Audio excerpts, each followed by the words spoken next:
ನಮಸ್ಕಾರ ನನ್ನ ಪುಟ್ಟ ಸ್ನೇಹಿತ. ನಾವು ತುಂಬ ಮುಖ್ಯವಾದ ಒಂದು ವಿಷಯದ ಬಗ್ಗೆ ಮಾತನಾಡೋಣ. ನೀರು. ನಿನಗೆ ಗೊತ್ತಾ, ನಾವು ಕುಡಿಯಲು ಮತ್ತು ಟಬ್ನಲ್ಲಿ ಆಟವಾಡಲು ನೀರು ಬೇಕು. ನಮ್ಮ ಭೂಮಿ ಒಂದು ದೊಡ್ಡ ಟಬ್ ಇದ್ದಂತೆ, ಮತ್ತು ಅದರಲ್ಲಿಯೂ ಸಹ ತುಂಬ ನೀರು ಇದೆ. ಈ ನೀರು ಎಲ್ಲ ಮೀನುಗಳು, ಗಿಡಗಳು ಮತ್ತು ನಮಗಾಗಿ ಇದೆ. ಕೆಲವೊಮ್ಮೆ ನಮ್ಮ ನೀರು ಕಾಯಿಲೆ ಬೀಳುತ್ತದೆ. ಇದಕ್ಕೆ ಜಲ ಮಾಲಿನ್ಯ ಎಂದು ಕರೆಯುತ್ತಾರೆ. ಇದು ಆಟಿಕೆಗಳು ಕೊಳಕಾದ ಹಾಗೆ. ಜನರು ಪ್ಲಾಸ್ಟಿಕ್ ಬಾಟಲಿಗಳು ಅಥವಾ ಕವರ್ಗಳಂತಹ ಕಸವನ್ನು ನದಿಗಳು ಮತ್ತು ಸಾಗರಗಳಿಗೆ ಹಾಕಿ ನೀರನ್ನು ಅಪ್ಪಿ ತಪ್ಪಿ ಕೊಳಕು ಮಾಡಬಹುದು. ಮತ್ತು ಕೆಲವೊಮ್ಮೆ ನಾವು ಬಟ್ಟೆ ತೊಳೆದಾಗ ಆ ನೀರು ನದಿಗಳಿಗೆ ಹೋಗಿ ಅವುಗಳನ್ನೂ ಕೂಡ ಕೊಳಕು ಮಾಡಬಹುದು.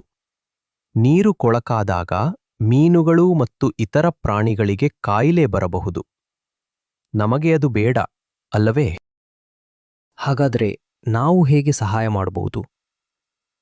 ನಾವು ನೀರಿಗಾಗಿ ಸೂಪರ್ ಹೀರೋಗಳಾಗಬಹುದು. ಒಂದು ವಿಧಾನವೆಂದರೆ ನಮ್ಮ ನೀರನ್ನು ಎಚ್ಚರಿಕೆಯಿಂದ ಉಪಯೋಗಿಸುವುದು. ನಾವು ಕೈ ತೊಳೆಯುವಾಗ, ಸೋಪ್ ಹಾಕಿ ಉಜ್ಜುವಾಗ ನಳವನ್ನು ಆಫ್ ಮಾಡಬಹುದು. ನಾವು ಹಲ್ಲುಜ್ಜುವಾಗ ನಳವನ್ನು ಹರಿಯಲು ಬಿಡುವ ಬದಲು 1 ಲೋಟ ನೀರು ಉಪಯೋಗಿಸಬಹುದು.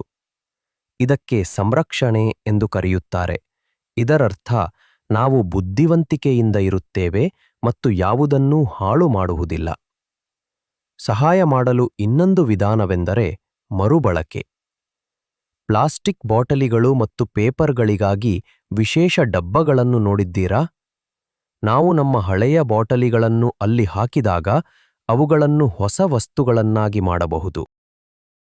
ಇದು ಸಹಾಯ ಮಾಡುತ್ತದೆ, ಯಾಕೆಂದರೆ ಅವುಗಳನ್ನು ನೀರಿನಲ್ಲಿ ಕೊನೆಗೊಳ್ಳಬಹುದಾದ ಜಾಗಕ್ಕೆ ಎಸೆಯಬೇಕಾಗಿಲ್ಲ. ನಮ್ಮ ನೀರನ್ನು ಶುದ್ಧವಾಗಿ ಇಡುವುದು ತುಂಬಾ ಮುಖ್ಯ. ಶುದ್ಧ ನೀರು ಎಂದರೆ ಆರೋಗ್ಯಕರ ಮೀನುಗಳು, ಸಂತೋಷದ ಗಿಡಗಳು ಮತ್ತು ನಾವು ಬದುಕಲು ಮತ್ತು ಆಟವಾಡಲು ಒಂದು ಆರೋಗ್ಯಕರ ಜಗತ್ತು. ನಮ್ಮ ನೀರನ್ನು ರಕ್ಷಿಸಲು ನಾವೆಲ್ಲರೂ ತಂಡದ ಭಾಗವಾಗಬೇಕು. ಆದ್ದರಿಂದ ನೆನಪಿಡಿ, ನೀರಿಗಾಗಿ ಸೂಪರ್ ಹೀರೋ ಆಗಿ. ನೆಲದ ಮೇಲೆ ಕಸವನ್ನು ಎಸೆಯಬೇಡಿ ಮತ್ತು ನಿಮಗೆ ಅಗತ್ಯವಿಲ್ಲದಿದ್ದಾಗ ನೀರನ್ನು ಹರಿಯಲು ಬಿಡಬೇಡಿ. High five.